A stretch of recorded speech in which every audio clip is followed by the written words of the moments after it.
অগ্রণী ব্যাংকে ১০০ কোটি টাকা বা তার ওপরের খেলাপি গ্রাহক ও ঋণ বিতরণে অনিয়মের বিষয়গুলো নিয়ে কাজ করেছে সংসদীয় কমিটি। ব্যাংক কর্মকর্তাদের সঙ্গে দফায় দফায় বৈঠক ও পুঙ্খানুপুঙ্খভাবে পর্যালোচনা করে কমিটি দেখেছে আদায় বা অনাদায়ে মামলা করার বদলে সংশ্লিষ্ট কর্মকর্তারা জামানত ছাড়াই পুনঃতফসিলের মাধ্যমে ক্যাশ এলসি করার সুযোগ দিয়েছেন। এদের মধ্যে চট্টগ্রাম কর্পোরেট শাখায় ইলিয়াস ব্রাদার্সের কাছে পাওনা ২২৫ কোটি টাকা, ঢাকায় এসডিএস ইন্টারন্যাশনালের কাছে ১৫১ কোটি, সাত্তার টেক্সটাইল মিলসের কাছে ৪৮ কোটি, রুমা লেদার ইন্ডাস্ট্রিজের কাছে ৩৫ কোটি, এসকেএম জুট মিলসের কাছে ২০ কোটি, গুডউইল বেসিক কেমিক্যালসের কাছে ১৭ কোটি, ওয়ান্টেল কমিউনিকেশনসের কাছে ১৩ কোটি, সাইড টেক্সটাইলসের কাছে ১৩ কোটি ও এপিটি ফ্যাশনের কাছে পাওনা ৯ কোটি টাকা।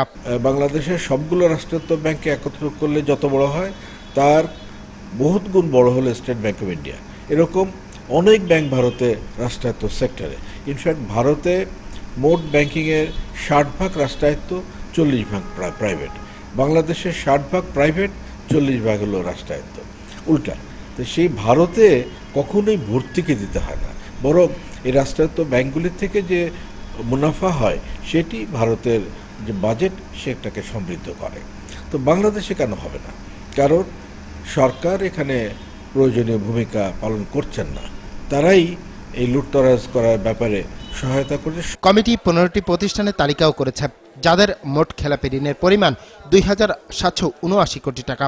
এগুলোর মধ্যে মার্রিন ভেজিটেবল অয়েলের কাছে ৪৪৬ কোটি ৬ লাখ, ইলিয়াস ব্রাদার্সের সুপার অয়েল রিফাইনারির কাছে ৩৭৪ কোটি ১৫ লাখ, খালেক অ্যান্ড সন্সের কাছে ৩৬৩ কোটি ২৮ লাখ, সিদ্দিক ট্রেডার্সের কাছে ২৫০ কোটি ৪০ লাখ, ম্যাকশিপ বিল্ডার্সের কাছে ১৭১ crore ৯০ lakh, Muhib steel and ship recycling ইন্ডাস্ট্রিজের কাছে ১৬১ কোটি ৯৫ লাখ, জাসমির ভেজিটেবল অয়েলের কাছে ১৩৮ কোটি ৫০ লাখ, মুন বাংলাদেশের কাছে ১৩১ কোটি ৯০ লাখ, চিটাগাং ইস্পাতের কাছে ১৩০ কোটি ২২ লাখ, রুবাইয়া ভেজিটেবল অয়েলের কাছে ১২৯ কোটি ৪৫ লাখ, সর্দার অ্যাপারেলসের কাছে ১১০ কোটি ৬৪ লাখ, নুরজান সুপার অয়েলের কাছে ১০৪ কোটি ২২ লাখ, সামান্নাজ সুপার অয়েলের কাছে ১০৩ কোটি ৮৬ লাখ, মিজান ট্রেডার্সের কাছে ৮৬ কোটি ৬২ লাখ ও এমআর ট্রেডিং এর কাছে ৭৫ কোটি ৯৭ লাখ টাকা পাওনা।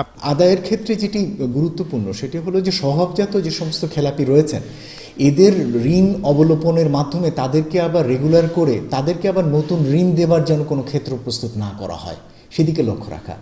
প্রায়শই এটি দেখা যায় যে অবলোপনের মধ্যে মূলত যাদের স্বভাবজাত খেলাপি থাকেন বড় বড় তাদেরকে রিশিডিউল করা হয় বা বাদ দেওয়া হয় তাদের পুরনো ঋণগুলো, এবং তাদেরকে নতুন করে ঋণ দেওয়ার একটা প্রবণতা থাকে বা তাদের উপরেও চাপ থাকে। সুতরাং সেই জায়গার ক্ষেত্রে এই ব্যাংকেরও জোরালো অবস্থান থাকা দরকার যাতে শ্রেণীবিন্যাসকৃত ঋণ, অনাদায়কৃত ঋণগুলো যাতে পুনরায় যাতে রিশিডিউল করে যাতে নতুন করে আবার ঋণের জন্য ক্ষেত্র প্রস্তুত না করা হয়।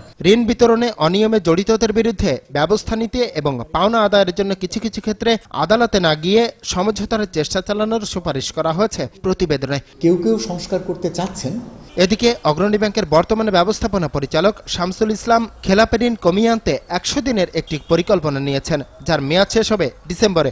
যদিও ঋণ আদায়ের অগ্রগতি সম্পর্কে কোনো কথা বলতে রাজি নন তিনি, তবে সূত্র বলছে এ প্রচেষ্টায় খেলাপি ৪,৯০০ কোটি টাকার মধ্যে আদায় হতে পারে বড়জোর ৫ থেকে ৭০০ কোটি টাকা।